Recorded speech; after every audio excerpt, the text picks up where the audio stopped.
कम सुख। चार बातें याद कर लो। आपको भजन करना है, अपनी आत्मा को जगाना है, परमात्मा को पाना है। जब तक हम अपने आप को नहीं जानेंगे तब तक अपने मालिक को नहीं पहचान पाओगे। ये कौन है? हम कौन है?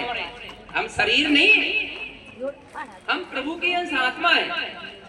इस शरीर से आत्मा को निकाल दिया जाता है तो फिर ये शरीर काम करता है, तो फिर हम शरीर हुए कि आत्मा हुए? आत्मा हुए।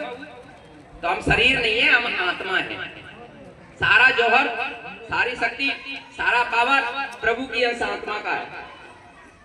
हाथी जैसे शरीर को आत्मा चला रही है और वो आत्मा इन आंखों से, चर्म आंखों से दिखाई नहीं देती। ये आंख किसको देखने वाली है?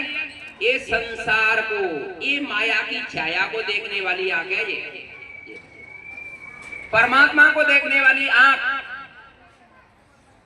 हमारी जीवात्मा के पास है, जिसको थर्ड आई कहते हैं, शिव नेत्र कहते हैं, ज्ञान नेत्र कहते हैं, ज्ञान चक्षु कहते हैं। जब वो हमारी आंख खुलेगी तब प्रेमियों हम अपने परमात्मा को देख पाएंगे, देवी देवताओं का दर्शन कर पाएंगे। ये आंख में, हमारी में इतना पावर है। अगर धरातल में नीचे, इस धरती के नीचे कोई वस्तु रखी होगी, वो भी अपनी आंख से यहां से देख सकते हो। बोलो प्रेम से, कितना पावर है आपके पास। लेकिन उस पावर को हम दबा करके अपने पापों के पहाड़ों के नीचे हमारी आत्मा दबी हुई पड़ी है। बदहोश, गाफिल, जगाओ। जब तक ये जगेगी नहीं तब तक तुम कैसे जाओगे?